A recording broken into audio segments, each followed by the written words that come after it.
add to my network, but I don't want people that I don't know contacting me about things.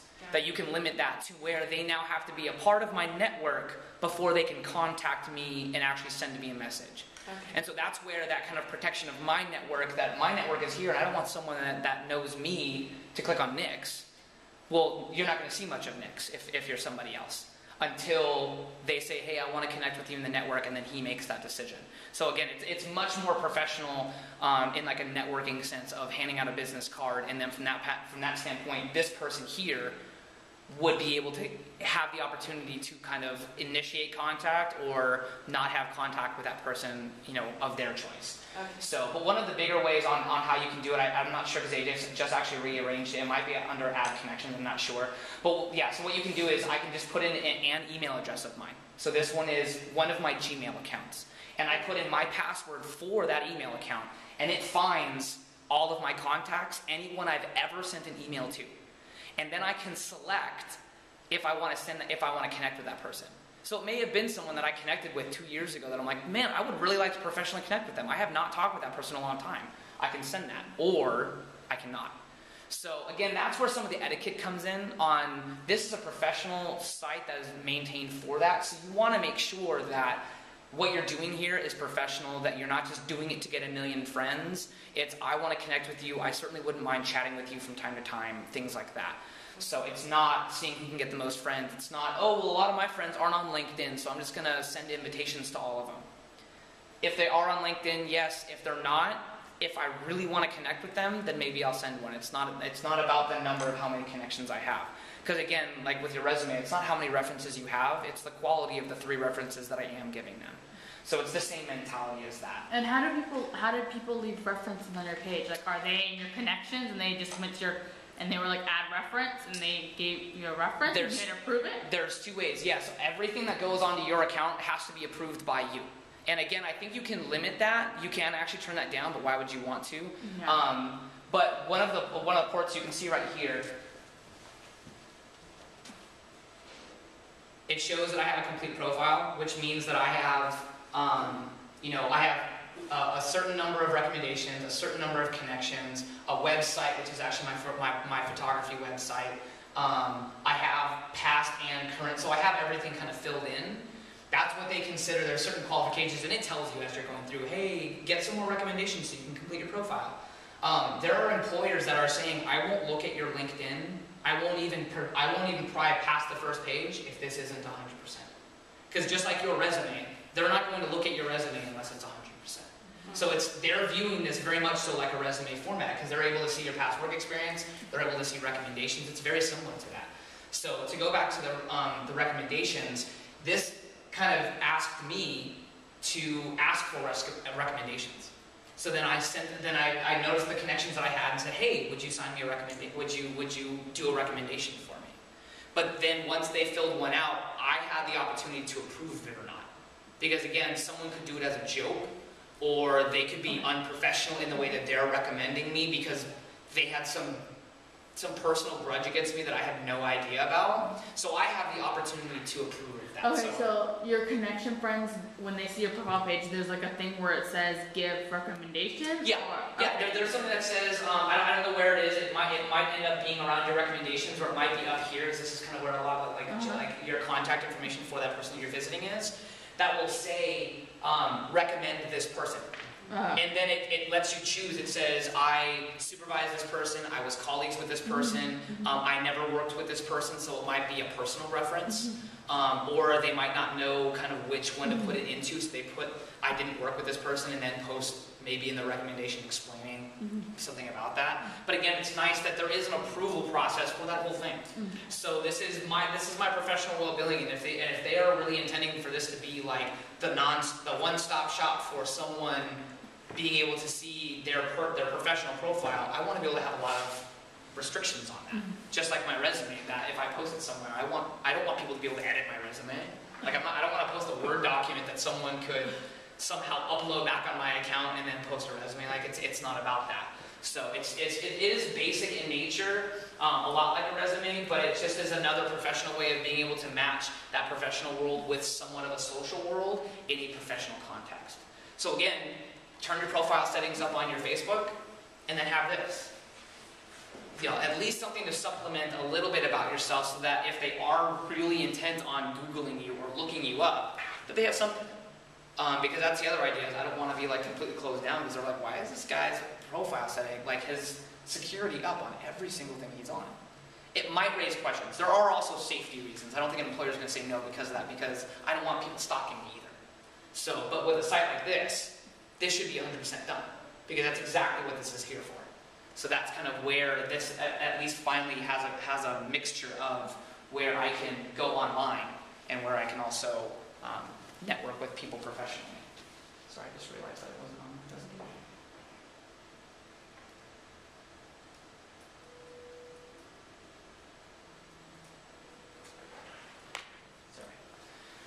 Sorry. There we go. So I mean, I think that's pretty much the end of the presentation, or the end of the slide for that at least. But are there any more questions about LinkedIn? Because I know that's a significant portion of the managing your online brand portion.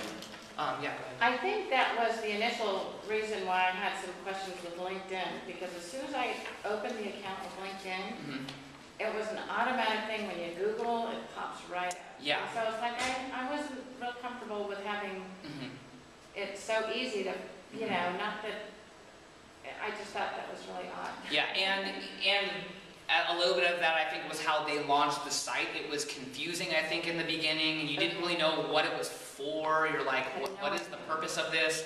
So as they've gotten more popular, I think they've streamlined it. People have been able to talk about it and understand really what's going on with it and things like that. So it makes a little bit more sense now. But the other thing that I am aware of, my childhood friend says, as a recruiter herself, that's what her job is.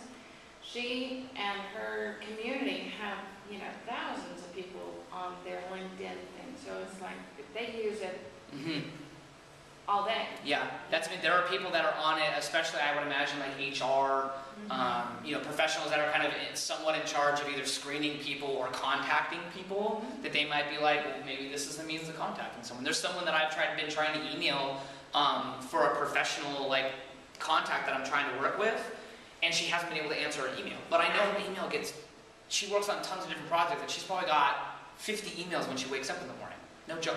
Yeah. And so I'm like, okay, well, I know I'm friends with her on LinkedIn, so let me send her a message about this. But again, I'm saying that it's a professional thing, but I mean, it can be friends too. But it's just that idea of, okay, well, there's another means that I'm connected with her professionally. She obviously wants to be able to open those lines of communication because she's joined this group with me, and so let me do it that way. There are also professional groups on there too.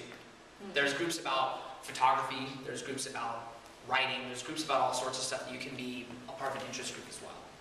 Well, thank you. Yeah. Definitely worth my time. Yeah. Can I ask a question about the software? If Yes. there's such thing as software that can surpass the privacy settings? Software that can get past your privacy settings on Facebook, right? I don't believe so. From what I know, there's no way that could probably be considered legal. From my question is, the reason that they had to have those privacy settings increased was because of the legal risk of people getting stalked, of, you know, the safety risk of people's information on there that they couldn't hide before because of just the way that Facebook was originally designed to be open. And now they're like, okay, well, there's aspects of this. This is so big now, we need to close off certain portions, or as the life circumstances of me, I need to be able to control that. So a company or an organization being able to bypass that, I don't see really much legal premise behind that. Not for hiring purposes. Yeah, and especially not for hiring Maybe purposes. for someone's Background. a criminal and Yeah.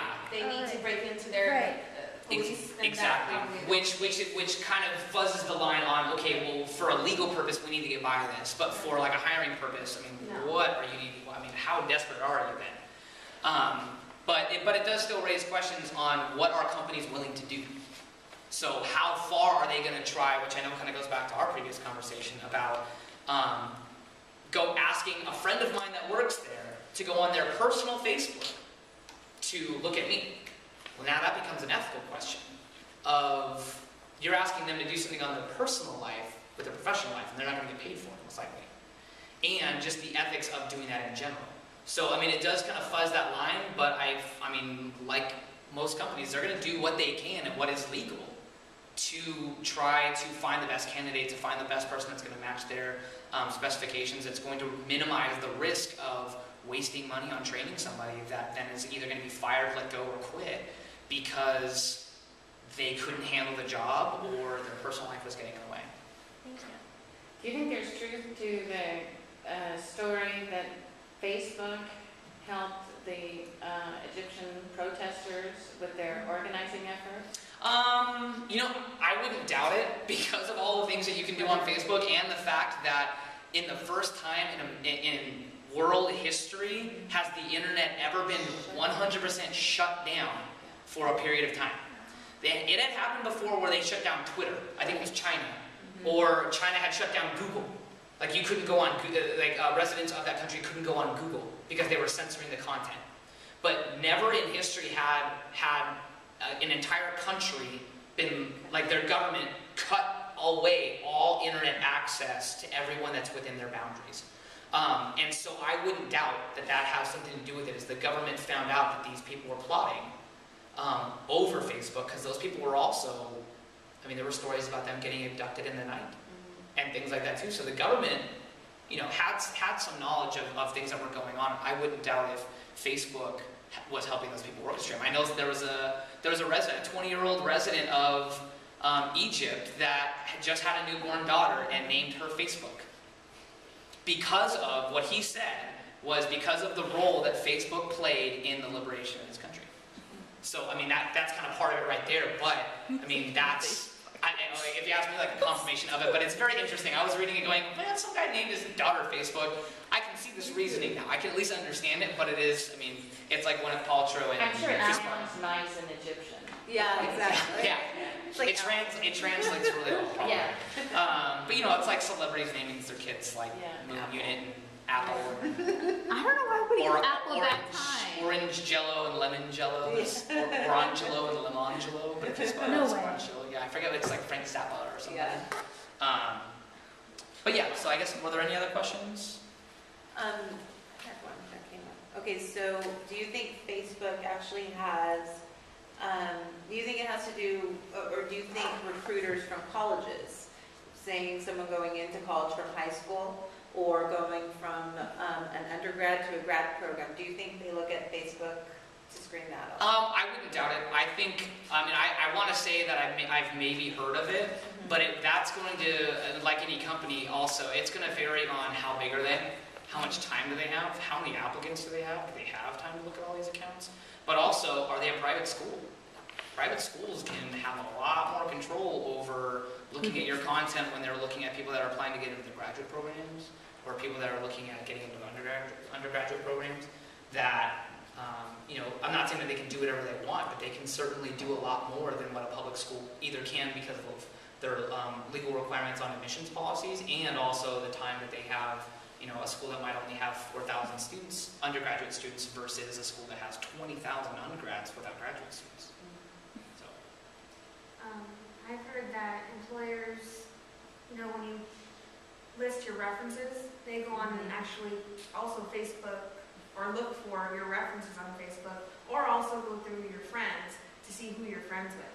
So that's always something to be aware of too. And I think a lot of that stuff too, it's all coming down to, they're wanting to make sure you're honest. Really, that's the whole point. Are you lying about it? That's, in some of those informations, like that they were talking about why they discarded candidates, a lot of it had to do with either character flaws that scared them, or just character traits that they were lying or being dishonest or things like that. So like on my LinkedIn stuff, they're just going to verify that the person actually is my boss versus my friend that's posing as my boss, just like if I worked at a call center and I was like, you can talk to my supervisor, and then I'm going to send you to the guy that's the cubicle over to me because I don't want to deal with you. So there is that level of dishonesty. I think they're just wanting to verify that if you're going to put all this out there, they're going to verify that it's actually legit. They're not going to 100% go into a background check of, who you were and were you really in Boy Scouts and, all these kinds of things, but they're going to want to verify the information that you're putting out there. They're certainly going to try to verify